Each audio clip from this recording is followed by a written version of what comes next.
Full chapter in one video के क्रम में आज हम लोग class 12th chemistry unit 4th जिसका नाम केमिकल काइनेटिक्स है या जिसे रासायनिक बलगतिकी कहते हैं, तो इस चैप्टर को पूरा का पूरा हम एक वीडियो में कवर करने वाले हैं।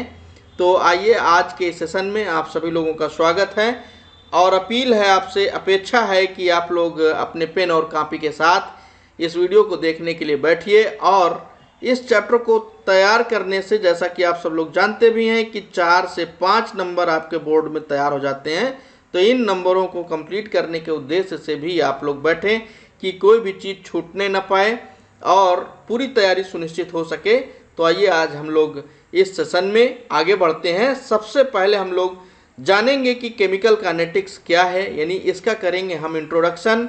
तो इंट्रोडक्शन का मतलब यह है कि हम कैसे इसको डिफाइन कर सकते हैं कि केमिकल काइनेटिक्स क्या है या रासायनिक बलगतिकी क्या है।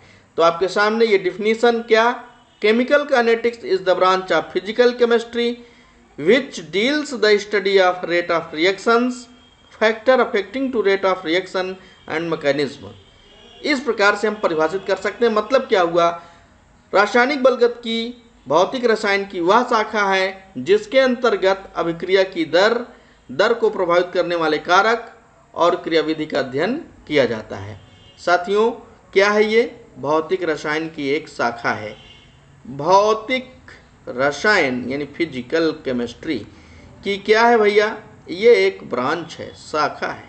कौन? आपकी ये केमिकल काइनेटिक्स। इसके अंतर्गत हम 3 चीज़ों का अध्ययन करते हैं। कितने चीज़ों का? 3 चीज़ों का अध्ययन करते हैं। पहली चीज़, दूसरी चीज़ और तीसरी चीज़। 3 चीज़ों का अध्ययन। पहला नंबर क्या? अभिक्रिया की दर। What is rate of reaction, यानी अभिक्रिया की दर के बारे में पढ़ते। देखिए यहाँ ये लिखा है, study of rate of reactions, factors affecting to rate of reaction. दूसरी चीज है अभिक्रिया के दर को प्रभावित करने वाले कारक, दर को प्रभावित करने वाले कारक के बारे में हम अध्ययन करते हैं। और तीसरी चीज मैकेनिज्म यानी क्रियाविधि का अध्ययन करते हैं। राइट। तो 3 चीजों का हम लोग अध्ययन करते हैं, अभिक्रिया की दर को प्रभावित करने वाले कारक और क्रियाविधि। राइट। तो ये होता है आपका केमिकल काइनेटिक्स। चलिए पहली चीज के बारे में हम लोग पढ़ते हैं। पहली चीज क्या है भैया? अभिक्रिया की दर। अभिक्रिया की दर क्या है? तो अभिक्रिया की दर क्या है भैया? मैं लिख रहा हूं R इज इक्वल टू अभिकारक या उत्पाद के सांद्रण में परिवर्तन, ठीक है, और इसके बटे क्या होगा? समय। यही क्या होता? R है क्या? रेट ऑफ रिएक्शन, यानी रेट ऑफ रिएक्शन को R से रिप्रेजेंट करते हैं, R से इसको प्रकट करते हैं और R बराबर होता है अभिकारक या उत्पाद के सांद्रण में परिवर्तन बटे समय। How can you define? मैंने आपको सॉल्यूशन वाले चैप्टर में भी तमाम चीज़ों को डिफाइन करने का तरीका आपको बताया है। उन्हीं चीज़ों को आप अप्लाई कर सकते हैं। यहाँ पर जो नीचे होता है वो एकांक हो जाता है, एकांक कर देते हैं। यानी एकांक समय में, कितने समय में? एकांक समय में अभिकारक या उत्पाद के सांद्रण में हुए परिवर्तन को हुई अभिक्रिया की दर कहते हैं। ठीक है। अभिकारक और उत्पाद, यानी देखिए अभिकारक और उत्पाद, 2 चीजें यहाँ पर लिखी हुई हैं। तो या तो अभिकारक के सांद्रण में परिवर्तन आप ले लीजिए और या उत्पाद के। ठीक है। तो उत्पाद के सांद्रण परिवर्तन बटा समय, ये क्या होता है? अभिक्रिया की दर होती है। देखिए अगर हम कोई रिएक्शन लेते हैं A converted into B, okay, ये हम एक रिएक्शन ले लेते हैं समझने के लिए। अब इस रिएक्शन में, इस अभिक्रिया में हम माने कि इसकी जो इनिशियल कंसंट्रेशन है, इसकी जो प्रारंभिक सांद्रता है वो A मोल पर लीटर है। कितना है? जी हाँ, A मोल पर लीटर, स्मॉल A मोल पर लीटर है। ठीक है। और T बराबर 0 है, यानी जब रिएक्शन स्टार्ट ही नहीं हुआ तो उस समय A की कंसंट्रेशन, यानी रिएक्टेंट है तो इसकी कंसंट्रेशन सबसे ज़्यादा होगी, A मोल पर लीटर। और वहीं पर जो ये B है, जो आपका प्रोडक्ट है, प्रोडक्ट की मात्रा क्या होगी भाई, जब t बराबर 0 है, यानी रिएक्शन स्टार्ट ही नहीं हुआ, तो ये होगा 0 मोल पर लीटर। अब अगर t समय बीत जाए, t समय बाद क्या होगा, तो इस A की यानी इस रिएक्टेंट की कुछ मात्रा डिक्रीज होगी, घटेगी, और B की कुछ मात्रा इंक्रीज होगी यानी बनेगी, है ना। 0 है, अभी बनी नहीं है, लेकिन जब t समय बाद t समय बीतेगा तो निश्चित रूप से इसकी कुछ ना कुछ मात्रा बन जाएगी। अब अगर हम माने कि अभिकारक A की जो सांद्रता A मोल पर लीटर है, इसमें से x मात्रा रिड्यूस हो रही है, तो इसकी कंसंट्रेशन कितनी बचेगी, A माइनस x मोल पर लीटर बचेगी, और ये बन जाएगा x मोल पर लीटर। भाई जितना उधर से निकलेगी उतना इधर, जितना A की तरफ से ये मात्रा निकलेगी उतनी ही B की मात्रा निर्मित हो जाएगी। तो इस प्रकार से होगा। अब जैसे हम अभिकारक के पदों में बात करें, किसके पद में, अभिकारक के पदों में। क्यों ऐसा, चूंकि आपने देखा अभिक्रिया की दर या तो अभिकारक और या तो उत्पाद के सांद्रण में परिवर्तन बटा समय। तो अभिकारक के पदों में क्या होगा, अभिकारक के पदों में जो अभिक्रिया की दर होगी यानी R होगी भाई, वो R क्या होगी, अभिकारक के सांद्रण में परिवर्तन। अभिकारक का सांद्रण परिवर्तन कैसे निकलता है, परिवर्तन जब भी आपको निकालना हो तो दूसरे स्थिति से पहले स्थिति को आप घटा दीजिए, राइट। तो दूसरे स्थिति में इसकी सांद्रता है A माइनस एक्स, और इससे कितना घट जाएगा, A घट जाएगा, तो परिवर्तन निकल आएगा। और नीचे क्या हो जाएगा, लगा हुआ समय। लगा समय t बराबर इनिशियल टाइम 0 है, आफ्टर t टाइम यानी लगा समय कितना t है, ठीक है। अब इसको आप अगर सॉल्व करेंगे दोस्त, तो क्या होगा, A से ये A कैंसिल हो जाएगा, आ जाएगा minus x by T. Understand what is the mean of minus. ये जो माइनस साइन है ये क्या है, इसका क्या मतलब है। माइनस साइन इंडिकेट करता है, दिस माइनस साइन, सुन लीजिएगा ध्यान से, this minus sign indicate that concentration of reactant decreases with time. ये समय के साथ क्या हो रहा, घट रहा है। पहले A था लेकिन बाद में क्या हुआ, A से कम हो गया। समय के साथ क्या हो रहा, घट रहा है। तो ये माइनस साइन ये आपको दर्शाता है, ये इशारा करता है कि जो अभिकारक की सांद्रता है वो समय के साथ घटती जा रही है, राइट। अब देखिए अगर हम उत्पाद के पदों में बात करें, उत्पाद के पदों में तो क्या होगा दोस्त, उत्पाद के पदों में R बराबर हो जाएगा क्या, पहले क्या थी भाई 0 और बाद में क्या थी x, तो बाद वाले से पहले वाले को घटा देंगे, हैं, बाद वाले से पहले वाले को घटा देंगे, तो x माइनस 0 हो जाएगा, लगा हुआ समय t है, तो इसमें क्या आ जाएगा x बाई टी।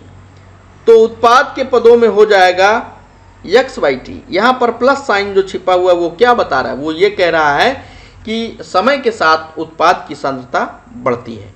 अब इसको आप जैसे कंफर्म कर लीजिए, डिफाइन करने के लिए आ जाए, कैसे आप डिफाइन करेंगे, तो कह दीजिए the concentration change of reactant or product per unit time, यानी एकांक समय में अभिकारक या उत्पाद के सांद्रण में हुए परिवर्तन को क्या कहते हैं, अभिक्रिया की दर कहते हैं। ओके, आइए आगे बढ़ते हैं। अब देखिए जो अभिक्रिया की दर है, अगर हम इसको ग्राफ से रिप्रेजेंट करना चाहें तो ग्राफ में हम लोग x एक्सिस पर ले लेते हैं रिएक्शन प्रोग्रेस यानी अभिक्रिया की प्रगति, और y अक्ष पर ले लेते हैं सांद्रता, ठीक है। यानी यहाँ पर सांद्रता रिप्रेजेंट करेंगे और यहाँ पर इस अक्ष पर रिएक्शन की प्रगति। तो अगर हम उत्पाद के पद में बात करें तो उत्पाद में क्या था, अभी आप लोगों ने देखा कि उत्पाद में शुरू में क्या था, 0 था, यानी कंसंट्रेशन क्या था 0, जब t बराबर 0 था। ये टाइम है, यहाँ आप इसको टाइम भी कह सकते हैं, टाइम के साथ रिएक्शन जो है आगे बढ़ेगा। तो टाइम क्या था, 0 था, और रिएक्शन में जो प्रोडक्ट की कंसंट्रेशन थी वो भी क्या थी, 0। तो यहाँ से ग्राफ इसका चलेगा और कुछ ऐसा चलेगा भाई, ये इस प्रकार से। ओके, ये किसके पदों में होगा भाई? उत्पाद के पदों में, उत्पाद के पदों में, ठीक है। और अभिकारक के पदों में शुरू में क्या थी? सांद्रता सर्वाधिक, और समय के साथ सांद्रता क्या होगी? घटेगी। यानी इसका जो ग्राफ मिलेगा वो ऐसे मिलेगा, ठीक है। तो इस प्रकार से आप ग्राफ के उसमें भी रिप्रेजेंट कर सकते हैं अभिक्रिया की दर को। ये अभिकारक है, अभिकारक के पदों में है, ठीक है। तो अभिकारक के पद में इस प्रकार ग्राफ चलेगा और उत्पाद के पद में इस प्रकार।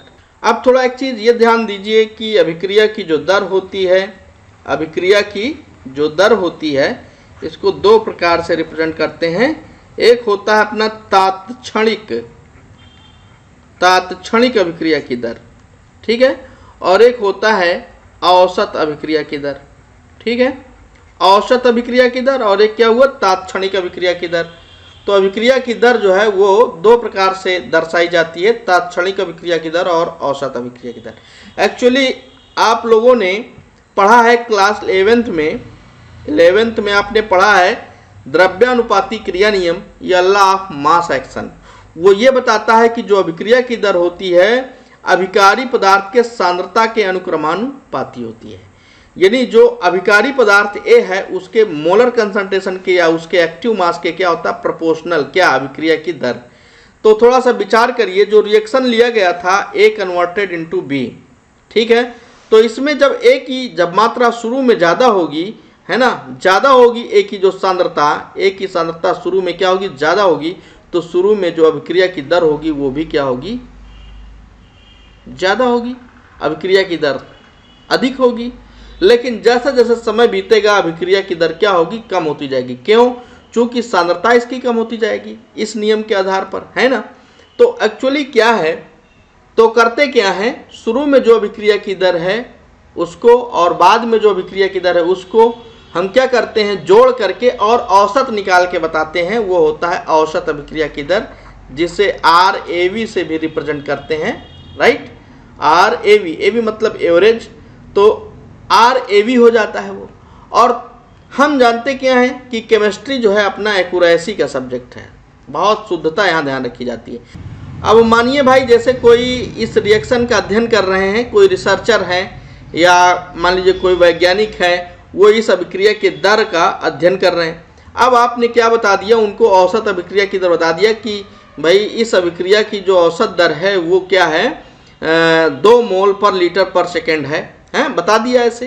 तो लेकिन अब जब वो वास्तव में उसका अध्ययन करेंगे तो पाएंगे क्या कि औसत में जो शुरुआत में अभिक्रिया की दर होगी वो औसत से अधिक होगी, और जो अंत में अभिक्रिया की दर होगी वो औसत से क्या होगी? कम होगी। तो ऐसी दशा में हमको जो है आवश्यकता पड़ती है किस दर को बताने की? तात्क्षणिक, किसी क्षण पर अभिक्रिया की दर, है ना, वो तात्क्षणिक दर होती है, जिसे RINST से रिप्रेजेंट करते हैं। किससे? Instantaneous rate of reaction. तो आइए हम लोग अभिक्रिया की दर में जो ये तात्क्षणिक अभिक्रिया की दर है और औसत अभिक्रिया की दर, इसको डिटेल से पढ़ लेते हैं। तो इंस्टेंटेनियस रेट ऑफ रिएक्शन या जिसे हिंदी में कहते हैं तात्क्षणिक अभिक्रिया की दर, ये क्या है? तात्क्षणिक अभिक्रिया की दर, इससे आप अर्थ निकाल सकते हैं।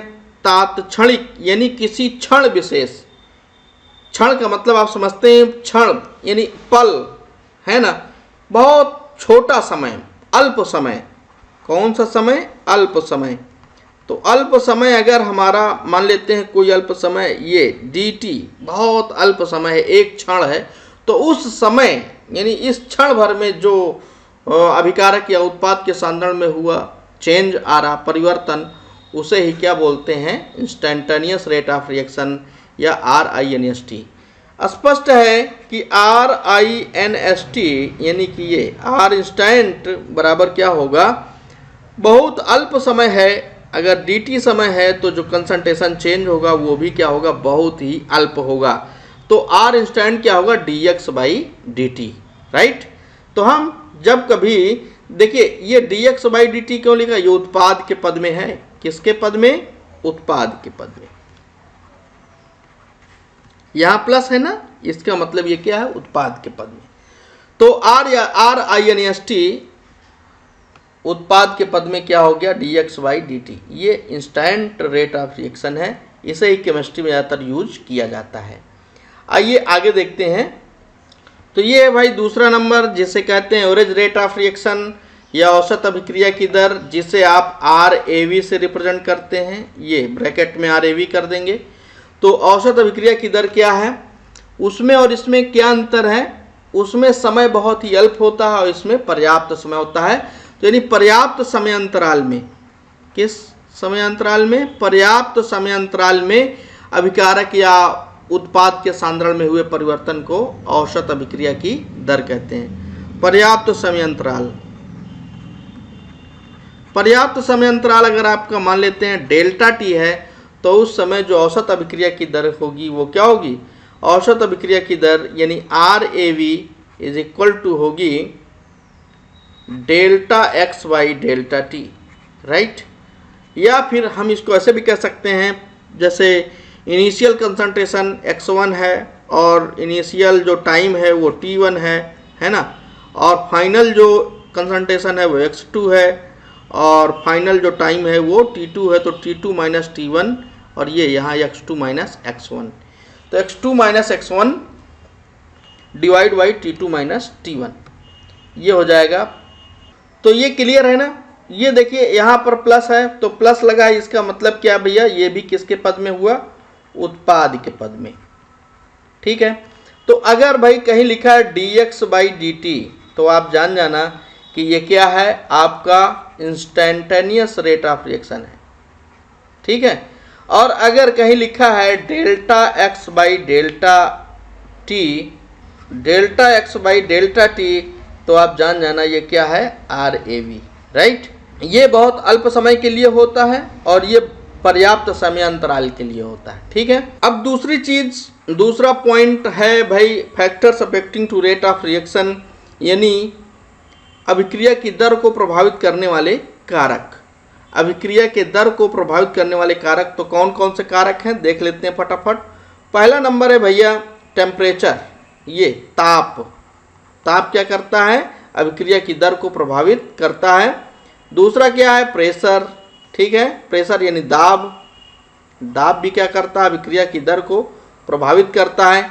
तीसरा है भैया कंसंट्रेशन, क्या है? कंसंट्रेशन, जिसे आप सांद्रता कहते हैं, ये भी क्या है? अभिक्रिया की दर को प्रभावित करता है।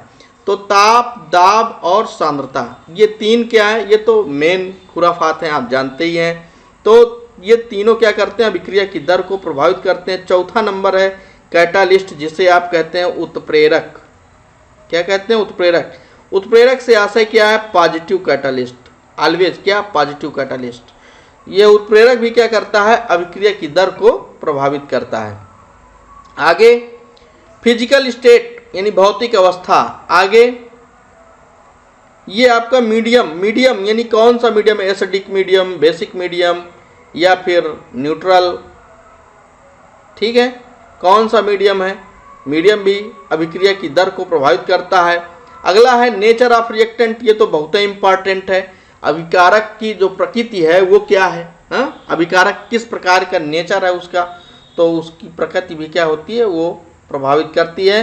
अगला है लाइट, प्रेजेंस ऑफ लाइट। कुछ रिएक्शंस होते हैं जो लाइट के प्रेजेंस में बहुत ही फास्ट हो जाते हैं या फिर स्लो हो जाते हैं, तो ये भी क्या? अभिक्रिया की दर को प्रभावित करने वाला कारक। और ये है सरफेस एरिया या पृष्ठीय क्षेत्रफल।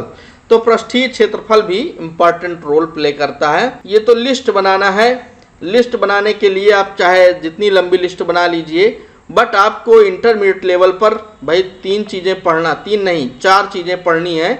ये टेम्परेचर, प्रेशर, कंसंट्रेशन और कैटालिस्ट। ओके, देखिए कोई चीज़ अगर आपको क्लियर नहीं हो रही, समझ में नहीं आता, तो आप कमेंट सेक्शन में टाइप कर सकते हैं और मैं हर कमेंट को पढ़ता हूं दोस्तों। अगर आपको कोई असुविधा होती है तो उसको मैं हल करने का प्रयास करूंगा।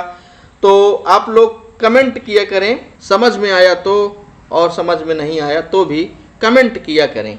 ओके, तो अब देखिए आगे हम लोग बढ़ते हैं, एक एक चीज़ का हम लोग अध्ययन करते हैं। पहला नंबर था भाई टेम्परेचर। टेम्परेचर क्या प्रभाव डालता है? टेम्परेचर यानी ताप, ठीक है। ताप का क्या प्रभाव पड़ता है? तो देखिए मैं आपको जोड़ूंगा संघट्ट सिद्धांत से, कोलिजन थ्योरी। संघट्ट सिद्धांत आया था जिसे आप टक्कर का सिद्धांत भी कहते हैं। कौन सा सिद्धांत? टक्कर का सिद्धांत। टक्कर का सिद्धांत। तो टक्कर सिद्धांत जो है वो क्या कहता है कि अणुओं में जब जोरदार टक्कर होती है, जिसे इस सिद्धांत के भाषा में प्रभावी टक्कर कहते हैं, तो जब प्रभावी टक्कर होती तभी वो अणु क्या होता है, उत्पाद में बदल पाता है। ठीक है, तो जब हम टेम्परेचर बढ़ाते हैं, अभिकारक के अणुओं का टेम्परेचर बढ़ाते हैं, तो होता क्या है कि उनके अणुओं की जो ऊर्जा होती है, औसत ऊर्जा, वो बढ़ती है, जिससे उनकी काइनेटिक एनर्जी भी बढ़ती है। और जब काइनेटिक एनर्जी बढ़ती है तो टक्कर जो है वो ज़्यादा होते हैं और प्रभावी टक्करों की संख्या भी क्या होती है, बढ़ जाती है, जिससे अभिक्रिया की दर क्या होती है, बढ़ जाती है। यानी सामान्यतः क्या होती है, सामान्यतः क्या होता है, जब हम ताप को बढ़ाते हैं तो अभिक्रिया की दर भी बढ़ जाती है। यानी कि R जो होता है वो टेम्परेचर के प्रोपोर्शनल है। ताप को बढ़ाते हैं तो अभिक्रिया की दर क्या होती है, बढ़ती है। हाँ, ये प्रायः की बात है, जनरली है, बट ये नहीं कि हाँ जैसे आप लोग 11th में पढ़े कि ऊष्मा शोषी और ऊष्मा क्षेपी दो प्रकार की अभिक्रियाएं होती हैं। उनमें क्या होता है आप लोग जानते हैं, थोड़ा सा कुछ चेंज होता है, बट जनरली क्या होता है, टेम्परेचर को बढ़ाते हैं तो अभिक्रिया की दर बढ़ जाती है। ये टेम्परेचर कोफिशिएंट। ठीक है, टेम्परेचर कोफिशिएंट जिसे आप कहते हैं ताप गुणक। क्या कहते हैं? जी हाँ, ताप गुणक। तो ताप गुणक क्या है, आप इसे TC से रिप्रेजेंट करते हैं। तो TC इज इक्वल टू होता है K at T plus 10 degree, ये divide by K at T degree, ये होता है। यानी इन दो चीज़ों का रेशियो K होता है आपका वेलोसिटी कांस्टेंट या रेट कांस्टेंट। ठीक है, तो रेट कांस्टेंट कब? T प्लस 10 डिग्री पर, K एट T डिग्री यानी कि T डिग्री पर। और जब T इज इक्वल टू क्या होता है, 25 डिग्री सेंटीग्रेड, तो उस समय ये अभिक्रिया की दर को बढ़ा देता है 2 गुना से 3 गुना तक, 2 or 3 टाइम, 2 से 3 गुना तक अभिक्रिया की दर को ये बढ़ा देता है। वैसे कैलकुलेशन में T को हम 30 कंसीडर कर लेते हैं, 30 डिग्री सेंटीग्रेड। ठीक है, तो 30 डिग्री सेंटीग्रेड कर लेने से क्या होता है, कैलकुलेशन में थोड़ा इजी हो जाता है। यानी कि अगर किसी अभिक्रिया में हम टेम्परेचर को 30 डिग्री सेंटीग्रेड रखते हैं और उसके बाद क्या हुआ, 10 डिग्री सेंटीग्रेड बढ़ा देते हैं, यानी कि 40 डिग्री सेंटीग्रेड 40 डिग्री सेंटीग्रेड हो गया, तो उस समय जो अभिक्रिया की दर होती है 2 गुना से 3 गुना तक हो जाती है। ओके, तो ताप गुणक हो गया। अब आगे देखिए बात करते हैं, अगला जो टॉपिक है वो अपना वो क्या है भाई, प्रेशर एंड कंसंट्रेशन। दूसरा है दाब और सांद्रता। तो दाब और सांद्रता को एक ही हेडिंग में ले लेते हैं, वो इसलिए कि जब माध्यम गैसीय होता है अभिक्रिया का, तो दाब अप्लाई करने से ठीक वैसे ही प्रभाव पड़ता है कि सांद्रता बढ़ रही है। ठीक है, तो सांद्रता और दाब दोनों को हम एक ही हेडिंग में ले रहे हैं। तो क्या होता है, दाब बढ़ाते हैं या सांद्रता बढ़ाते हैं तो अभिकारक अणुओं में टक्करों की संख्या या टक्करों की प्रायिकता बढ़ जाती है। ठीक है, प्रायिकता बढ़ जाती है, टक्कर की संख्या बढ़ जाती है। भाई देखिए कि ये जार है और इस जार में ये अभिकारक हैं, जब इन पर दाब अप्लाई होगा या इनकी सांद्रता बढ़ाई जाएगी तो अभिकारक अणु पास होंगे, तो टक्करों की संख्या बढ़ेगी, तो प्रभावी टक्करों की प्रायिकता भी बढ़ेगी, तो अभिक्रिया की दर क्या होती है, बढ़ जाती है। R प्रोपोर्शनल ये दाब या ये, यानी R प्रोपोर्शनल P और C। ओके, तो ये हो जाता है। अगला चीज क्या है भाई, अगला है अपना कैटालिस्ट, जिसे आप क्या बोलते हैं, उत्प्रेरक। उत्प्रेरक से आशय क्या है, उत्प्रेरक से आशय जो होता है वो हमेशा पॉजिटिव कैटालिस्ट से होता है, यानी धनात्मक उत्प्रेरक से, जो अभिक्रिया की दर को बढ़ाता है। तो आइए समझते हैं कि धनात्मक उत्प्रेरक से क्या होता है कि अभिक्रिया की दर बढ़ जाती है। ओके, तो इसको समझने के लिए हम एक ग्राफ ले लेते हैं। ये अपना हो गया x अक्ष, जिस पर हमने ले लिया अभिक्रिया की प्रगति। ठीक है, अभिक्रिया की ये प्रगति हो गई। और इधर ये ले लेते हैं वाई एक्सिस, है ना, जिस वाई एक्सिस पर हम ले लेंगे ऊर्जा। ठीक है, ध्यान समझना, इसको मैं ऐसे समझा दूंगा कि आपको बहुत अच्छे से समझ में आ जाएगा। अब होता क्या है कि कोई जब चेंज होता है, सपोज ए कन्वर्टेड इनटू बी, तो इसमें क्या है, ए की एनर्जी कुछ और होती है, बी की कुछ और होती है। तो तभी तो भाई ए है और बी है, कुछ एनर्जी में चेंज होता है, इनके इंटरनल एनर्जी में कुछ चेंज होता है। तो देखिए ऐसा होता है, टक्कर सिद्धांत भी कहता है कि ए तभी बी बन सकता है जब इनके अणुओं के बीच प्रभावी टक्कर हो। तो यानी कि एनर्जी क्या हो, इतना ज़्यादा हो कि ये प्रभावी टक्कर कर सकें, और तभी क्या होंगे, बी में ये तब्दील हो पाएंगे। तो इसके लिए क्या है ना, एक ये ग्राफ इस प्रकार का प्राप्त होता है। मान लेते हैं कि ये पोजीशन जो है ए की है, ये इतनी एनर्जी यहाँ, ये इस अक्ष से लेके इतनी ऊंचाई तक जो एनर्जी है वो इस ए की एवरेज एनर्जी है। कौन सी एनर्जी है, एवरेज एनर्जी। थोड़ा सा मैं इसको और क्लियर कर देता हूँ, ये एवरेज एनर्जी है। और ये जहाँ अधिकतम ऊंचाई तक गया है, ये आपका एनर्जी बैरियर है, ये एनर्जी बैरियर। ठीक है, ये एनर्जी बैरियर, यानी किसी ए को अपने एवरेज एनर्जी से आगे होते हुए इतनी एनर्जी होनी चाहिए कि यहाँ तक वो आ सके और टच हो सके, तभी वो क्या होगा, प्रोडक्ट में कन्वर्ट हो पाएगा, यानी यहाँ आ पाएगा। ठीक है, मैं क्या बोल रहा था कि ये जो है आपकी एवरेज एनर्जी, यानी यहाँ से लेके यहाँ तक, ये होती एवरेज एनर्जी किसकी, रिएक्टेंट की। तो EAV इससे रिप्रेजेंट कर सकते हैं। तो ये आपकी क्या है, रिएक्टेंट मॉलिक्यूल की एवरेज एनर्जी है। और यहाँ से अगर हम इधर नापें तो ये प्रोडक्ट की एवरेज एनर्जी होगी। चलिए एवरेज एनर्जी रिएक्टेंट की लेते हैं। अब उसके बाद क्या, ये जो एवरेज एनर्जी से इतना आवश्यक ये ऊर्जा जिससे कि ये यहाँ तक आ सके, एनर्जी बैरियर तक, तो इस ऊर्जा को बोलते हैं भाई, इस ऊर्जा को बोलते हैं ये ऊर्जा पूरी, इसको बोलते हैं भाई ये माने संक्रियण ऊर्जा। ये का मतलब क्या है, संक्रियण। ये है अपना संक्रियण ऊर्जा। ठीक है, एक्टिवेशन एनर्जी या एनर्जी ऑफ एक्टिवेशन। और यहाँ मूल बिंदु से लेकर के ये एनर्जी बैरियर तक की जो ऊर्जा होती है, इसको कहते हैं ET या थ्रेशोल्ड एनर्जी, देहली ऊर्जा। कौन सी ऊर्जा, देहली ऊर्जा, देहली ऊर्जा। ठीक है, तो देहली ऊर्जा ये होती है। तो देहली ऊर्जा क्या है, ये मूल बिंदु से यहाँ तक की जो ऊर्जा है, देहली ऊर्जा है। देहली ऊर्जा से अगर हम इस ऊर्जा को घटा दें, यानी अभिकारी अणुओं की औसत ऊर्जा को, तो अपने को EA मिल जाएगा। यानी EA इज इक्वल टू, हम यहाँ लिख सकते हैं ET माइनस EAV। ठीक है, अब एक्चुअली ये जो आप उत्प्रेरक ले रहे हैं, इसका कॉन्सेप्ट यहाँ पर क्या है, थोड़ा इसको समझते हैं।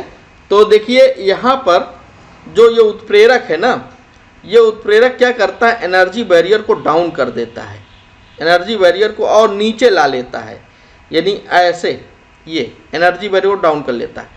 तो इससे होता क्या है, जैसे कुछ अभिकारक ए के अणु थे, उनकी ऊर्जा यहाँ तक तो थी, यहाँ यानी यहाँ से बढ़ते बढ़ते यहाँ तक वो आ जा रहे थे, लेकिन इस बैरियर को नहीं टच कर पा रहे थे। तो वो क्या रह जा रहे थे, वो अभिकारी पदार्थ में ही रहते थे, मतलब वो अभिकारी पदार्थ ही रह जा रहे थे। लेकिन जब ये एनर्जी बैरियर डाउन होगा तो बहुत से अणु जो यहाँ टच नहीं हो पा रहे थे, यहाँ तक नहीं पहुँच पा रहे थे, तो क्या होगा, वे सब की सब इस बैरियर को टच कर लेंगे और प्रोडक्ट में चेंज हो जाएंगे। ठीक है, तो ये क्या होता है, कुल मिला के संक्रियण ऊर्जा के मान को घटा देता है, संक्रियण ऊर्जा के मान को क्या करता है, घटा देता है। कौन, उत्प्रेरक। ठीक है, जब घटा देता है, एनर्जी बैरियर डाउन हो जाता है, तो क्या होता है, उन अणुओं की संख्या बढ़ जाती है जो प्रभावी टक्कर कर सकते हैं। ये भाई रेट कांस्टेंट, रेट कांस्टेंट को आप वेग स्थिरांक भी कहते हैं, वेग स्थिरांक, वेग स्थिरांक। ओके, और वेग स्थिरांक को एक वर्ड और यूज किया जाता, कहा जाता है विशिष्ट अभिक्रिया की दर। इम्पॉर्टेंट परीक्षा में आता है विशिष्ट अभिक्रिया की दर, विशिष्ट अभिक्रिया की दर। तो विशिष्ट अभिक्रिया की दर क्या है या वेग स्थिरांक क्या है या रेट कांस्टेंट या स्पेसिफिक रिएक्शन रेट क्या है, थोड़ा समझ लीजिए।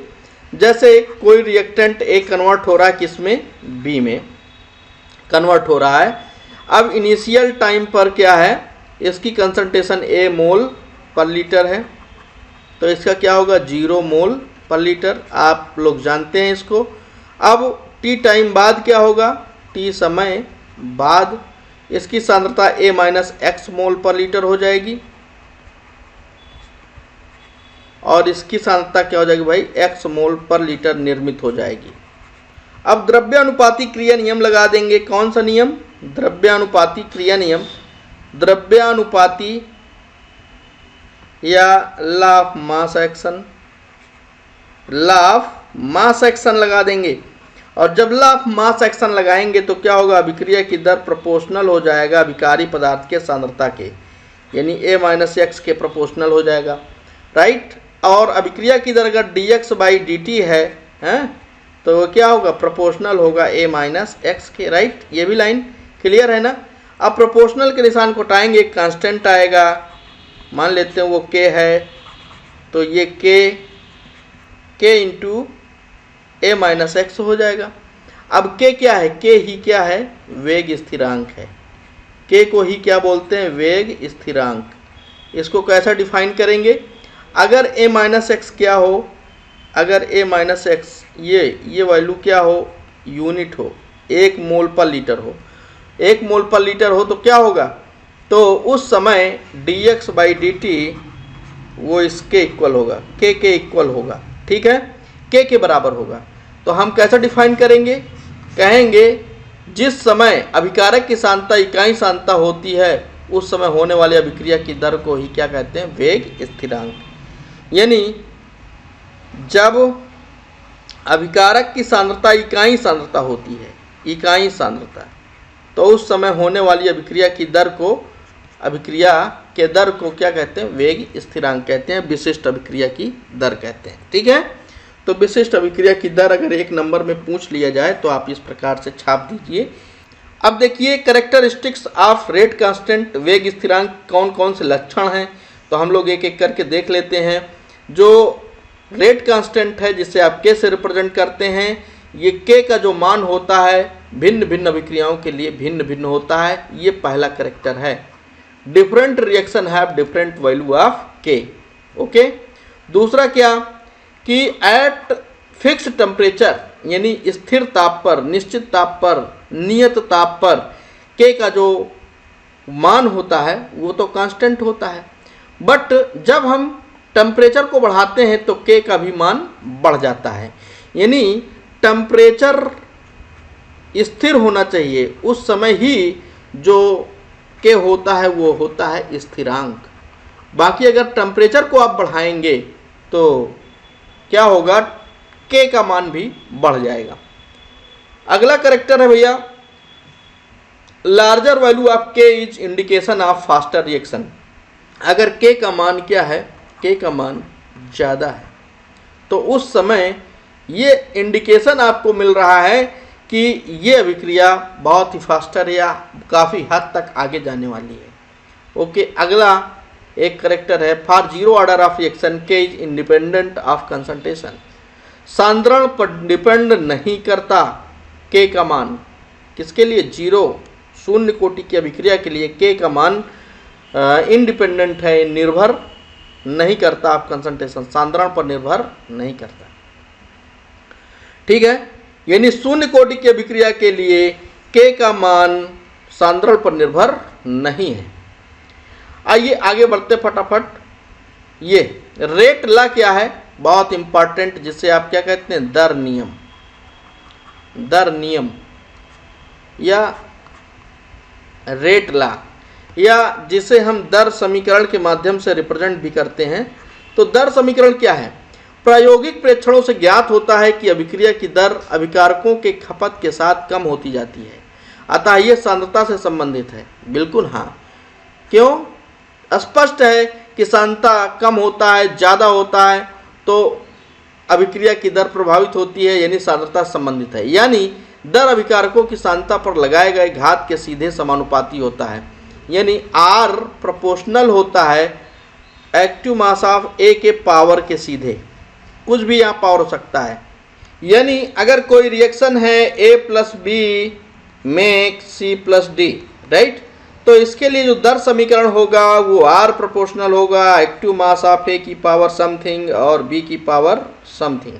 माना वो x है और b की पावर क्या है, y है, तो अपना ये क्या होगा, दर समीकरण होगा या दर नियम होगा। भाई ये किससे निर्धारित होता है? ये प्रयोगों से कि x की वैल्यू y की वैल्यू क्या है आखिर, ये प्रयोग से क्लियर होता है। आगे आते हैं, हम लोग आगे बढ़ते हैं। आगे है मॉलिक्यूलरिटी या जिसे आप कहते हैं आणविकता। समझ लीजिए, बहुत इंपॉर्टेंट है और बहुत ही सरल है। आणविकता और मॉलिक्यूलरिटी, जैसे आप मॉलिक्यूलरिटी कह रहे हैं, molecularity can be defined as like this: the minimum number of reactant molecules collide simultaneously to bring about a chemical reaction और केमिकल चेंज। यानी एक समय पर साथ साथ टकराने वाले न्यूनतम अणुओं की संख्या, यानी एक समय में न्यूनतम वे अभिकारक अणु जो आपस में साथ साथ टकराते हैं उनकी संख्या ही क्या होती है, आणविकता होती है। जैसे मान लीजिए एक समय पर दो अणु ही टकराते हैं, किसी अभिक्रिया में एक समय पर केवल दो अणु ही टकराते हैं और रिएक्शन तब परफॉर्म होता, आगे बढ़ता है। या किसी अभिक्रिया में मान लीजिए तीन अणु टकराते हैं एक साथ, simultaneously collide bring about a chemical reaction. अगर तीन टकराते हैं तो आणविकता क्या होगी, 3 होगी। अगर दो टकराते हैं तो क्या होगी, आणविकता 2 होगी। इसको आप ऐसे भी डिफाइन कर सकते हो, किसी अभिक्रिया में भाग ले रहे न्यूनतम अणुओं की संख्या, न्यूनतम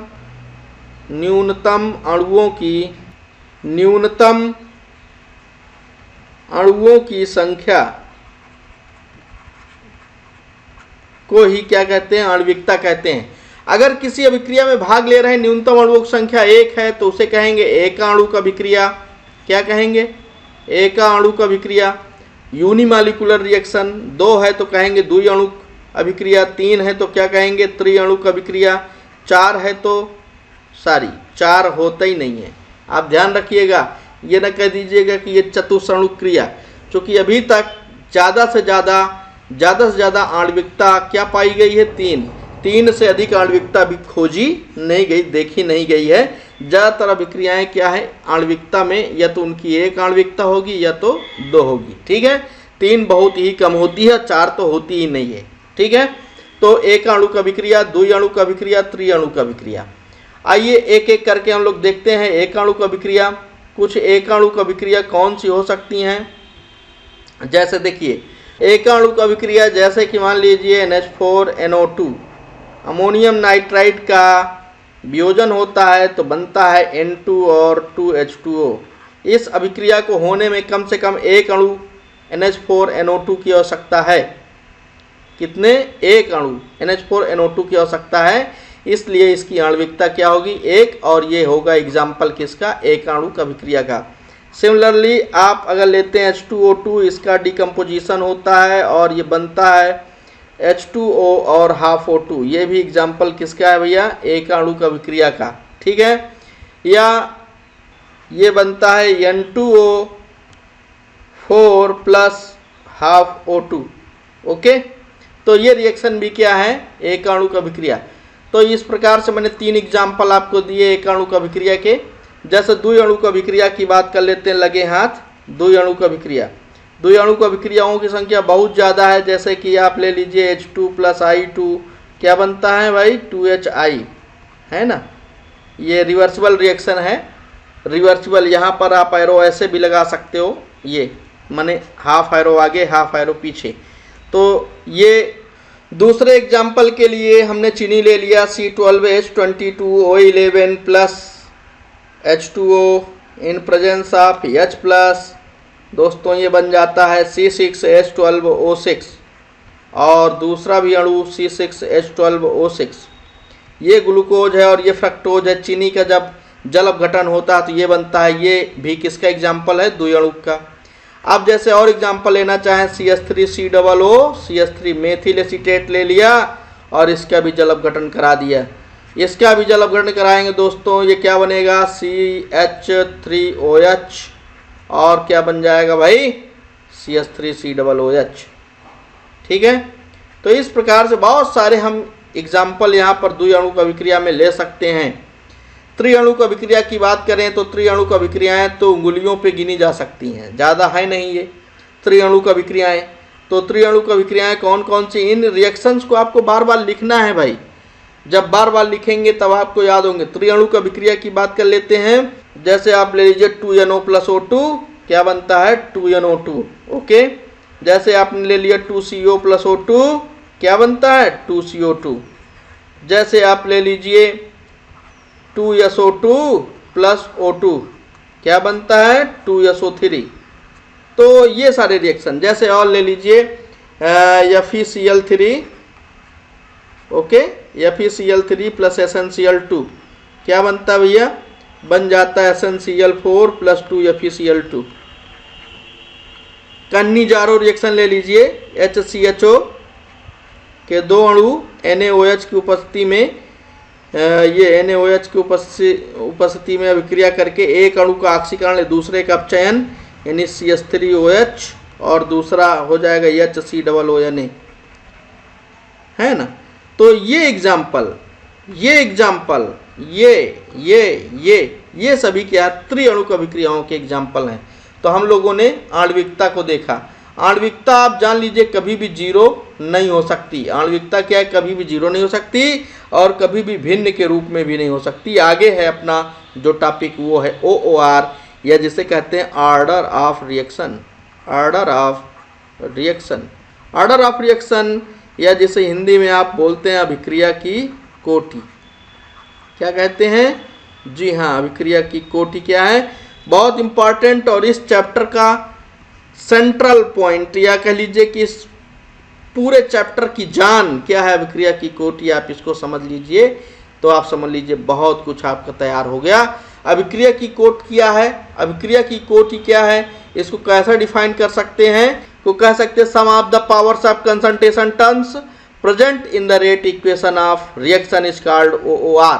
यानी किसी अभिक्रिया के दर समीकरण में अभिकारक के सांद्रता पदों के घातों के योग को क्या कहते हैं? अभिक्रिया की कोटि कहते हैं। सपोज कोई अभिक्रिया है जिसका दर समीकरण ये है, R proportional active mass of A power X and active mass of B power Y। तो क्या होगा? अभिक्रिया की जो कोटि होगी यानी OOR होगी वो X प्लस Y होगी। क्लियर है? अभिकारक ये होगा, इनके सांद्रता के पदों के घातों के योग को क्या बोलते हैं? OOR कहते हैं। एग्जाम्पल अगर हम ले लेते हैं, एक रिएक्शन है A+B और बना रहा है C। अब इसका जो दर समीकरण है वो प्रयोगों से ये निकल कर आया है कि active mass of A power half into active mass of B power 0 ये है।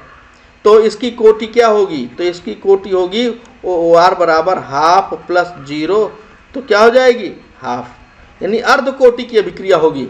दोस्तों ये ध्यान रखना कि जो कोटि होती है वो शून्य भी हो सकती है, जो कोटि होती है वो भिन्न में भी हो सकती है। ओके, और जबकि आणविकता में ऐसी बात नहीं है, वो शून्य कभी नहीं हो सकती, भिन्न भी नहीं हो सकती। ठीक है, आइए आगे बात करते हैं। अगर किसी अभिक्रिया की जो कोटि है, किसी अभिक्रिया की कोटि है वो है 1 है, तो उसको क्या बोलेंगे? उसको बोलेंगे प्रथम कोटि की अभिक्रिया। क्या बोलेंगे? प्रथम कोटि की अभिक्रिया। अगर कोटि कितनी है? 2 है, तो क्या बोलेंगे? द्वितीय कोटि की अभिक्रिया। अगर 3 है तो क्या बोलेंगे? तृतीय कोटि की अभिक्रिया। 4 है तो क्या बोलेंगे? चतुर्थ कोटि की अभिक्रिया। और अगर 0 है तो क्या बोलेंगे? शून्य कोटि की अभिक्रिया। तो जितनी कोटि होगी उसकी, उस अभिक्रिया को उसी कोटि का हम कहेंगे। राइट, तो चलिए शुरू करते हैं प्रथम कोटि की अभिक्रिया। प्रथम कोटि की अभिक्रिया क्या है यार?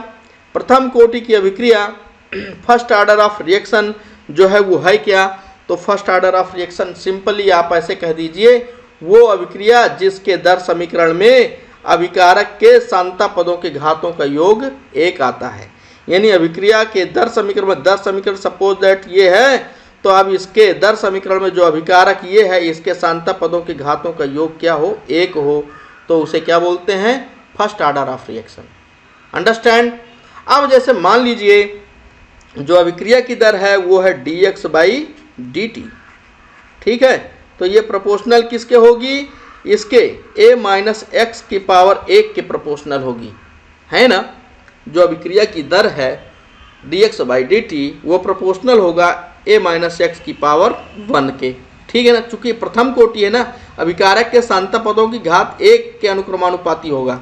ओके, तब हम यहाँ पर इसको सॉल्व करें अगर, तो हम क्या पाएंगे, dx/dt प्रोपोर्शनल को हटाएंगे, कांस्टेंट आएगा k, तो हो जाएगा k इंटू a-x, ये हो जाएगा। अब हम इसको ऐसे भी लिख सकते हैं dx/a-x is equal to k into dt, ये लिख सकते हैं। अब यहाँ पर अगर हम भाई समाकलन कर दें तो फर्स्ट ऑर्डर ऑफ रिएक्शन का क्या निकल आएगा, रेट इंटीग्रेटेड इक्वेशन, वेग समाकलित समीकरण निकल आएगा। चलिए देखिए, जो लोग बायोलॉजी वाले हैं वो इसको समाकलन करने के बाद क्या प्राप्त होगा, k इज इक्वल टू प्राप्त होगा दोस्तों 2.303 divide by t into log a/x, ये आपको प्राप्त होगा, ठीक है। इसको आप लर्न कर लीजिए, और जो लोग समाकलन करना चाहें वो फटाफट देख लीजिए। समाकलन dx/a-x is equal to k समाकलन क्या हो जाएगा, dt, ये हो जाएगा। अब इसको अगर हम हल करेंगे तो एंटी लॉग यानी ln क्या हो जाएगा, माइनस में a-x बराबर kt प्लस 1 समाकलन नियतांक i, ये हो जाएगा, ठीक है। अब अगर हम t इज इक्वल टू 0 कर दें प्रारंभिक समय, तो जो हमारा अंतिम सांद्रता a-x है वो दोस्तों हो जाएगा a, ठीक है, a हो जाएगा। ओके, तब अगर हम इन मानों को इस समीकरण में रख दें, इस समीकरण में रखेंगे तो क्या होगा, minus ln a is equal to kt, t 0 है ना, 0, तो ये 0, तो ln a is equal to क्या हो जाएगा, i। तो अब अगर i का मान कहाँ रख दें, समीकरण 1 में रख दें, तो क्या होगा, तो हो जाएगा भाई minus ln a minus x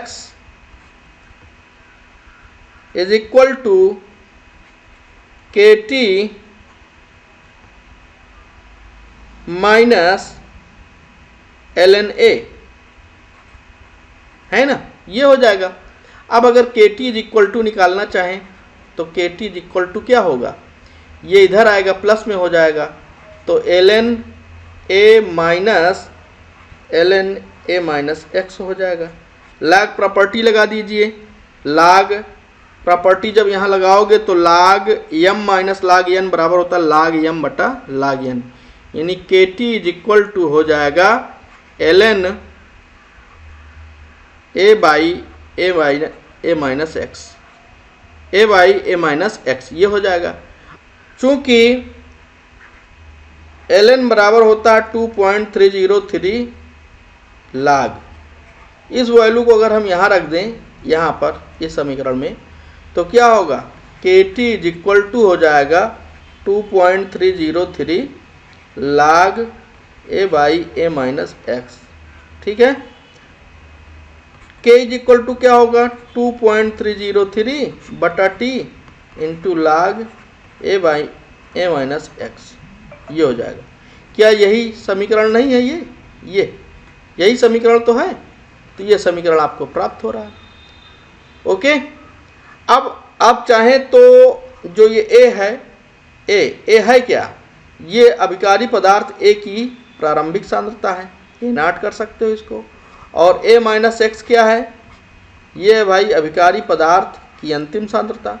तब आपका समीकरण का स्वरूप क्या हो जाएगा, k is equal to 2.303 divide by T into log active mass of A naught divide by active mass of A, ये हो सकता है, राइट।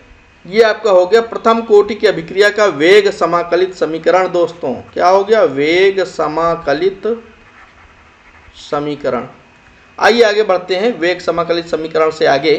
तो ये है determination of half life period, यानी अर्ध आयु का निर्धारण। अर्ध आयु का निर्धारण,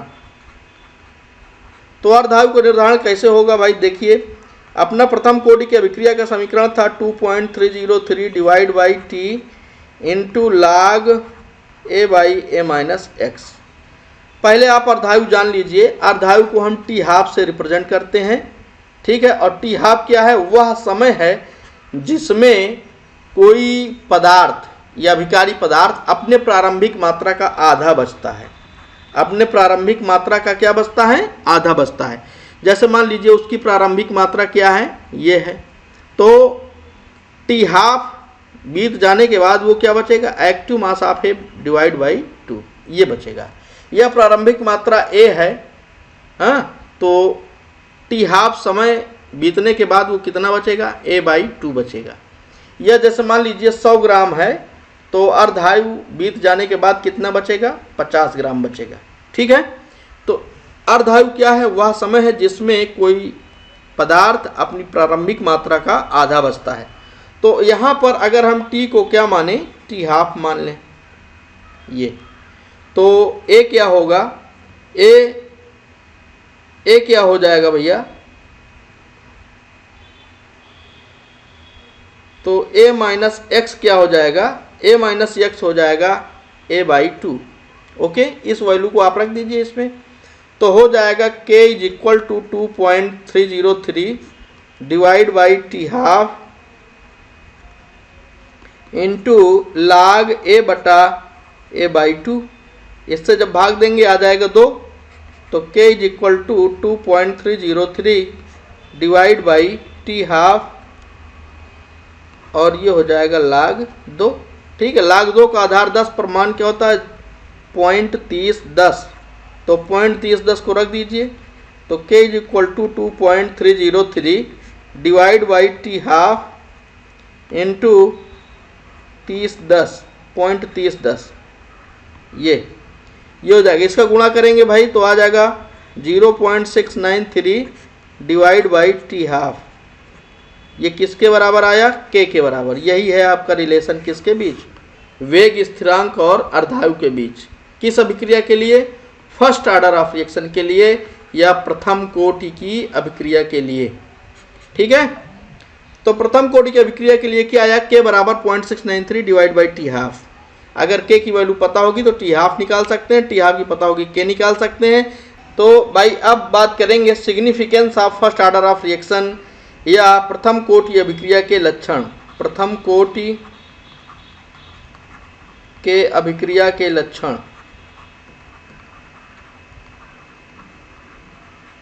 ठीक है। प्रथम कोटि की अभिक्रिया के लक्षण, पहला जो लक्षण है वो आप ये कह सकते हैं कि ये प्रथम कोटि के समीकरण k बराबर 2.303 divide by T into log A by A minus x का पालन करता है। क्या करता है, अनुपालन। प्रथम कोटि की जितनी भी अभिक्रियाएं हैं वो प्रथम कोटि के समीकरण का अनुपालन करती हैं। दूसरा चीज ये कि अगर आप प्रथम कोटि की अभिक्रिया में प्रारंभिक सांद्रता को बढ़ाते हैं, n गुना बढ़ा देते हैं, कितना, n गुना। अगर किसी अभिक्रिया में अभिकारक की सांद्रता को n गुना बढ़ा देते हैं तो अभिक्रिया की दर भी n गुना बढ़ जाएगी, ठीक है। n गुना अगर आप बढ़ाते हैं अभिक्रिया की सांद्रता को तो n गुना अभिक्रिया की दर भी बढ़ जाएगी। नहीं, जो अभिक्रिया की दर है वो अभिकारक के सांद्रता पर निर्भर करती है। अगला चीज क्या आप कह सकते हैं, जो k का मात्रक होता है, जो k का मात्रक है वो मोलर सांद्रता पर निर्भर नहीं करता, मोलर सांद्रता पर निर्भर नहीं करता। अभी आप निकालेंगे कि k की इकाई जो है, निकालने का एक फार्मूला होता है टाइम इनवर्स इंटू मोल पर लीटर की पावर 1 माइनस n होता है। यानी K बराबर टाइम इनवर्स मोल पर लीटर की पावर 1 माइनस n। n क्या है भैया? n है कोटि।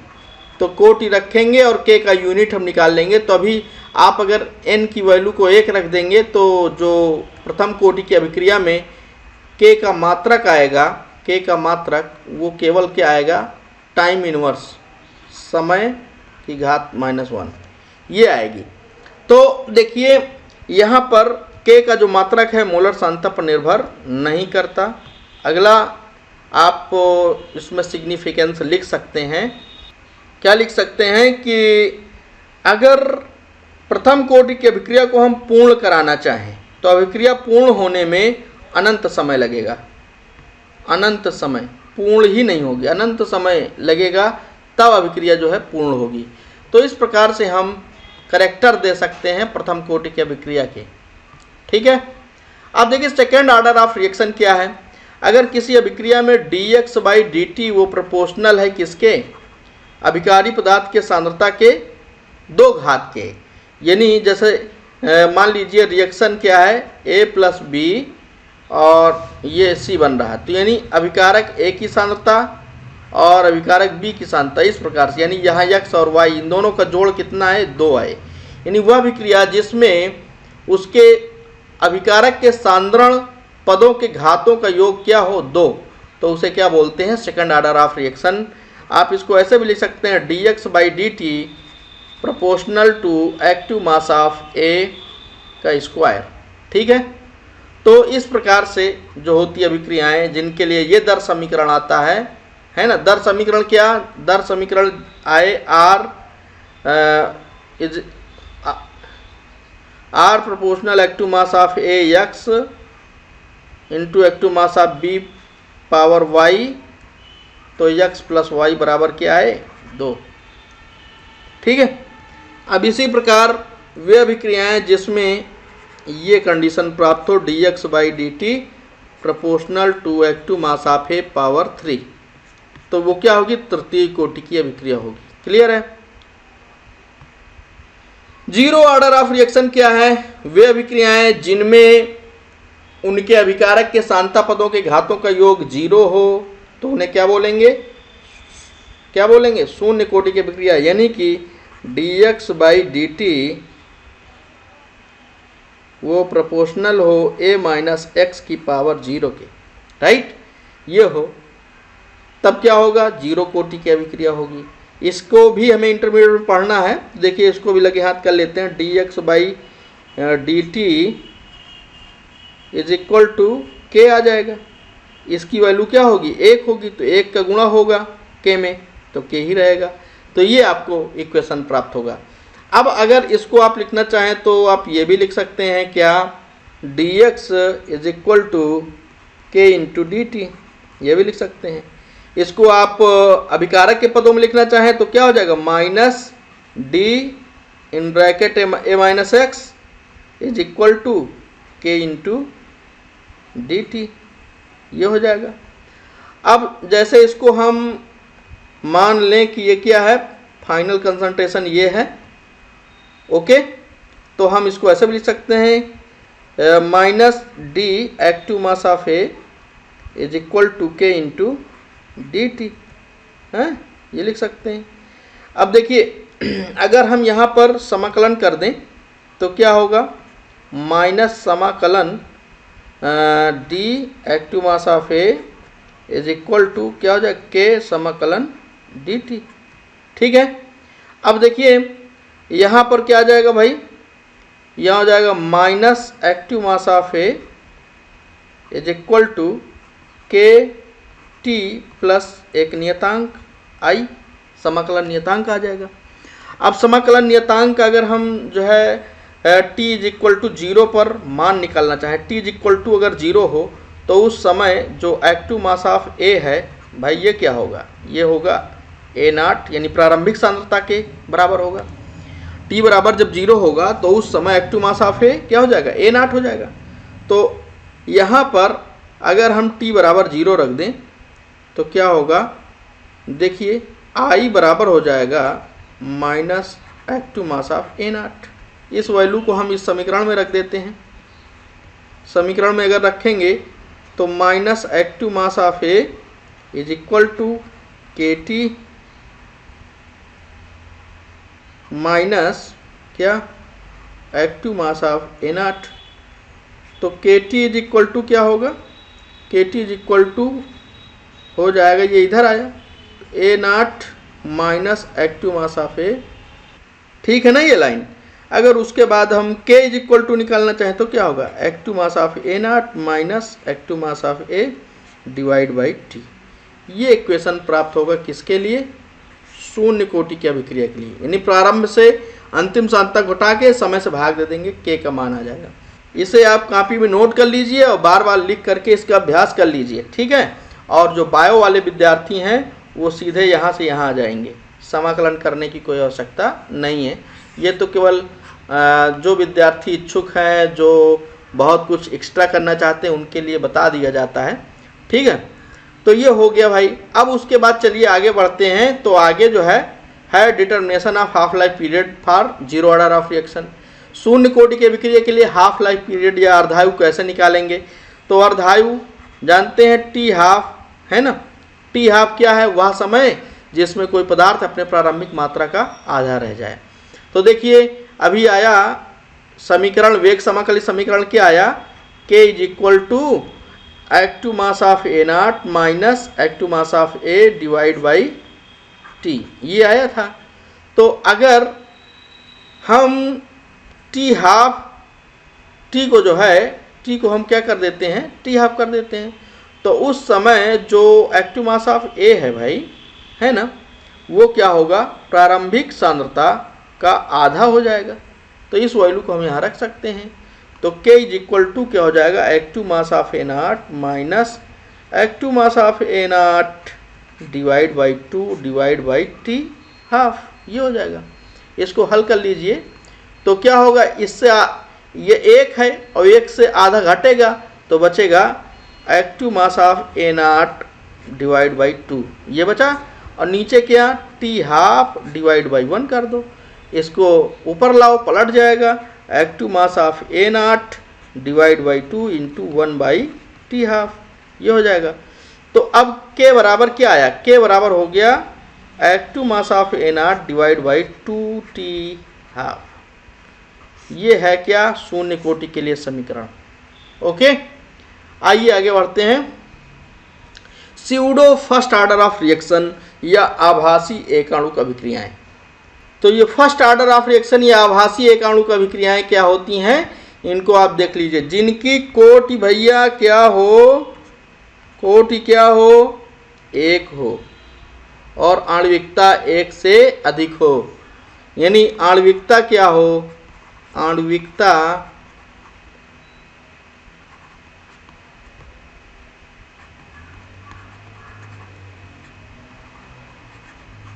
ठीक है, तो आणविकता क्या हो, 1 से अधिक और कोटि 1, तो ऐसी अभिक्रियाओं को आभासी एकाणुक अभिक्रिया कहते हैं। 1 नंबर में या 2 नंबर में पूछ लेते हैं, तो इसको आप ध्यान रखिए। Those reaction which order is 1 but molecularity is more than 1, वे क्या होती हैं, pseudo order of reaction. Example मारिए, एग्जाम्पल में देखिए C12H22O11 का जब आप H2O से अभिक्रिया करवाए थे क्या बना था, C6H12O6 और दूसरा अणु भी C6H12O6। तो देखिए जो इस अभिक्रिया में अभिक्रिया की दर होती है चीनी की सांद्रता पर डिपेंड करती है, H2O की सांद्रता पर डिपेंड नहीं करती। इसकी जो आणविकता है वो कितना भैया, 2 है, आणविकता 2 है, लेकिन कोटि क्या है, 1 है। सिमिलरली CH3COO, इसका जल अपघटन, एस्टर का जल अपघटन कराते हैं, यहाँ भी H+ रहेगा, ये भी H+। तो क्या होगा, CH3COOH और क्या बनेगा, CH3OH। ठीक है, ये भी क्या है, इसकी भी कोटि 2 है और इसकी भी कोटि 1 है और आणविकता क्या है, 2 है। ओके, तो ये जो अभिक्रियाएं हैं इनको बोलते हैं आभासी एकाणुक अभिक्रियाएं। आइए हम लोग बात करते हैं difference between molecularity and order of reaction. बहुत इंपॉर्टेंट है भाई, और पक्का 2 नंबर में अक्सर आ जाता है, पक्का ये रिपीटेड क्वेश्चन है। कई बार परीक्षाओं में पूछा गया कि आणविकता और कोटि में अंतर बताइए। तो आणविकता और कोटि में क्या अंतर है भाई, देखिए फटाफट इसमें लिख लेते हैं। आणविकता और इधर क्या है भाई, कोटि। तो आणविकता और कोटि में क्या अंतर है, आणविकता और कोटि में पहला अंतर तो आप इसकी डिफिनीशन मार दीजिए यहाँ पर, इसके परिभाषा को यहाँ पर लिख दीजिए। क्या परिभाषा है, किसी अभिक्रिया में भाग ले रहे न्यूनतम अणुओं की संख्या को क्या बोलते हैं, आणविकता, और उन न्यूनतम अणुओं की संख्या जिनके सांद्रण परिवर्तन से अभिक्रिया की दर निर्धारित होती है उसे कोटि कहते हैं। ओके, पहला तो ये लिख दीजिए। दूसरा क्या, दूसरा आप ये लिख दीजिए भाई कि जो आणविकता होती है कभी भी 0 नहीं होती, और ये कोटि क्या होती है, 0 भी हो सकती है, शून्य कोटि की अभिक्रिया अभी आपने देखा। ये तीसरा नंबर लिख दीजिए, जो आणविकता है, ये तीसरा नंबर, ये जो आणविकता है भाई, आणविकता में आप लिख दीजिए कि ये कभी भी भिन्न नहीं होती, कभी भी भिन्न नहीं होती। ये भिन्न भी हो सकती है ना, कोटि भिन्न में भी हो सकती है। और चौथा नंबर में लिख दीजिए कि जो आणविकता है इसकी व्याख्या क्रियाविधि से होती है, और जबकि कोटि की व्याख्या प्रयोगों से होती है। 5वां नंबर आप ये लिख सकते हैं कि आणविकता एक समय में टकरा रहे अणुओं की संख्या है, और ऑर्डर ऑफ रिएक्शन में लिख दीजिए कि इसमें दर समीकरण में अभिकारक के सांता घातों का योग होता है ना, तो वो कोटि होती है। तो इस प्रकार से आप 4-5 अंतर जो है दे करके और इस क्वेश्चन को कंप्लीट कर सकते हैं। तो इसी के साथ इस चैप्टर में लगभग जितना भी चीज़ था मैं आपको विश्वास दिला रहा हूँ कि आपने उसको पढ़ लिया, इतना ही है, और इसके अलावा और कुछ नहीं इसमें। अब वो चीज़ जो आपको मैंने अभी दो सूत्र बताए हैं, कौन वाले, प्रथम कोटि की अभिक्रिया का वेग समाकलित समीकरण 2.303 divide by T into log a by a minus x, ये बताया था। और दूसरा जो बताया था k इज इक्वल टू शून्य कोटि के लिए active mass of A not minus active mass of A divide by T, ये बताया था। इनको और इनके ही आधार पर जो आपने अर्धायु में संबंध निकाला था के और अर्धायु के बीच, तो उसको आपको याद रखना है। उस पर न्यूमेरिकल क्वेश्चन भी बनते हैं, उनको करना है। अगला एक टॉपिक और है इस चैप्टर में, वो है आर्हीनियस इक्वेशन, जो आपके सिलेबस में इस बार नहीं है। अगर आप कहेंगे तो उसका भी वीडियो मैं अलग से बना दूंगा। तो इस प्रकार से साथियों आज हम लोगों ने फुल चैप्टर इन 1 वीडियो की कड़ी में केमिकल काइनेटिक्स को क्या किया, पूर्ण कर दिया। अगर ये वीडियो आपके अध्ययन में सहायक हो तो आप लोगों से अनुरोध है कि इस चैनल को सब्सक्राइब करिए और अन्य विद्यार्थियों को भी शेयर करिए, ताकि वो लोग भी लाभान्वित हो सकें और अपनी तैयारी घर बैठे सुनिश्चित कर सकें। थैंक यू, बहुत बहुत धन्यवाद। फिर से मिलते हैं अगले दिन यानी कल।